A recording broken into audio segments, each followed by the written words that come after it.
I want to dig in a little bit to get to know you a little more as a man. One thing that struck out to me, Bill, and it might have been right before or right after we started coaching, you were with your kids and you were on your way to school, and your kid rambled off an affirmation that just literally brought me to my knees at such a young age. Can you, just tell us how do you interact with your kids in this capacity? For sure, man. And I got to give props to where props are due. That affirmation came from Tony Robbins, right? Who has been is also a mentor of mine. Not as close to say, Mike or Tom or Gary or some of the other mentors I've had, but I've spent some time with him. And that affirmation is, right now I'm the voice. I will lead, not follow, create, not destroy. I'll believe and not doubt. I'm a force for good. I'm a force for God. I'm a leader. Defy the odds. Set a new standard. Step up. Step up. Step up.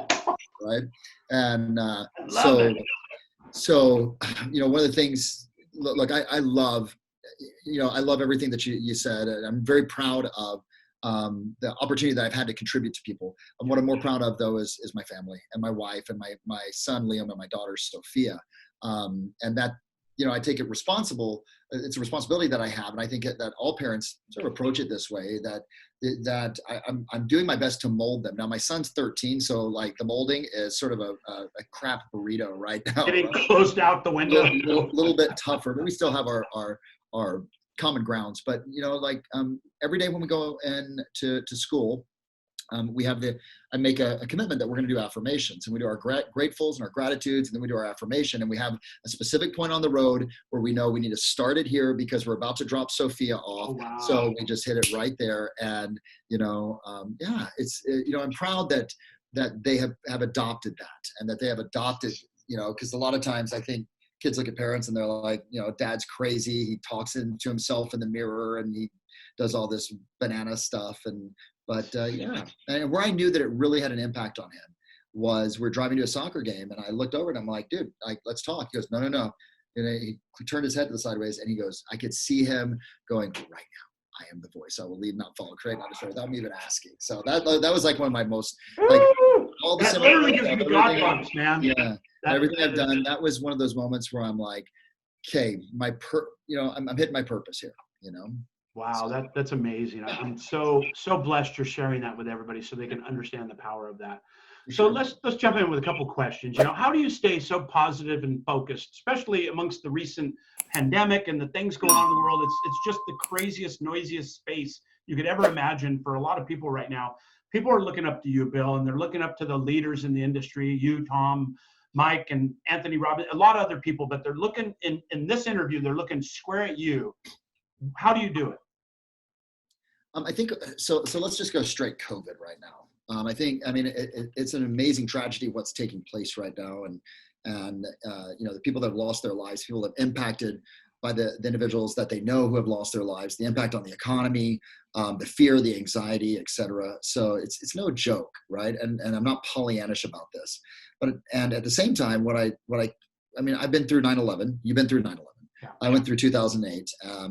And, crisis is, I sort of look at it and I go, there's certain people that are just made for crisis that shine during that time because of the work that they're doing prior to it.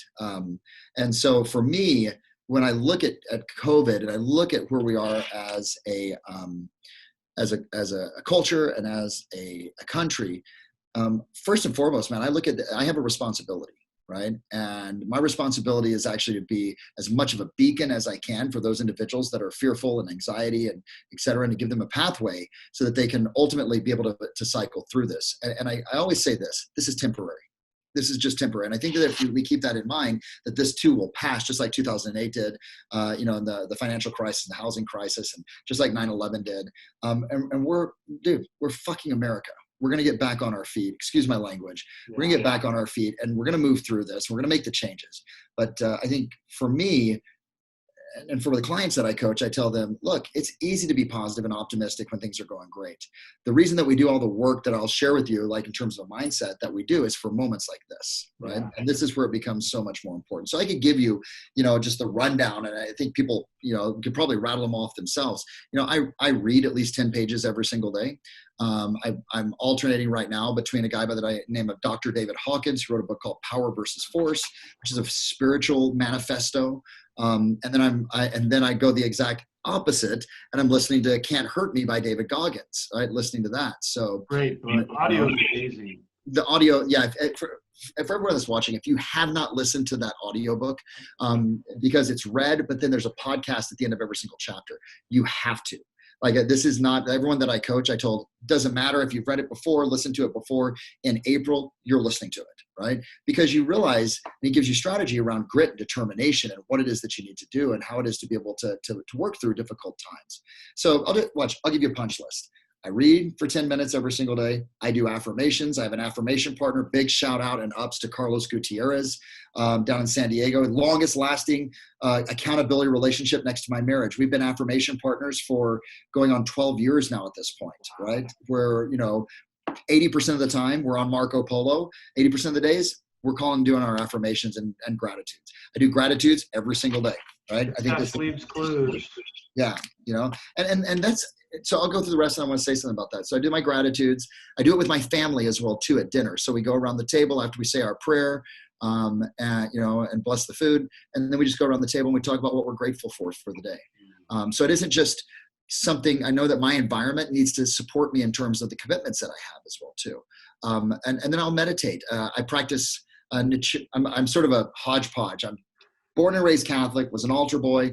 I'm also a Nichiren Buddhist. So I chant Nam Myoho Renge Kyo and do a morning Ganyo and an evening Ganyo to be able to just clear my energy as well too. So it is, and I'd love to say, I love these people that get on Instagram or get on these interviews and go, I do this all the time. Well, I don't. I'm going to be totally transparent. I do it 75% of the time.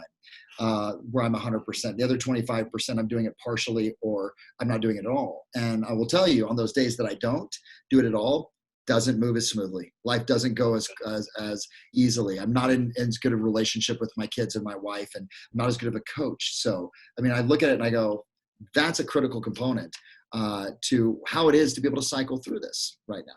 I've noticed that as well. You've got me in that mindset as well. I do my morning routine. It varies, different looks at different days and things, but always the same principles. Gratitude. You've got me where I'm waking up very first thing in the morning. I set a 10-minute snooze on purpose, and I play a motivational YouTube video every day before I put my feet on the ground. Yeah. And so it's just on my alarm. It's like one of the greatest blessings of my life. And what's interesting is people are asking me now how I stay motivated and stuff.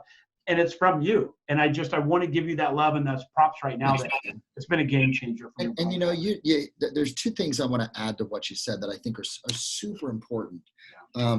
Number one is, in this time, because whether you're watching this now or a year from now, in this time, I think we have to be doing an hourly reset, right? We're at the top of the hour. I'm calling it 55-5.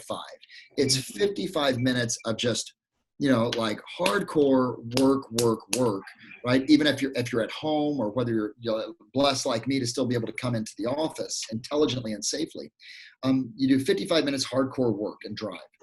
And then it's 5 minutes of resetting yourself, because the conversations and the dialogues that we're having in today's environment are a lot more draining. They require a lot more energy on our part. They're a lot more emotional.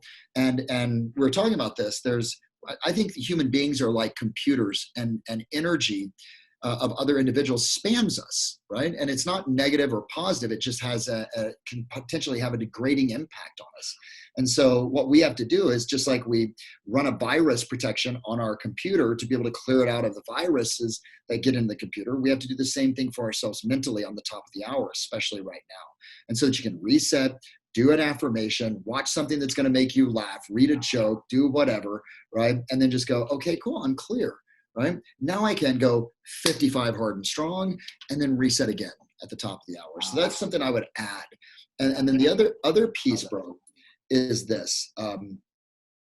I truly believe that the main reason that I'm able to maintain optimism 97% of the time, because I still have that little drunk monkey swirly bullshit that gets in my head and, oh my gosh, what's going to happen, etc., is because of who I choose to surround myself with, right?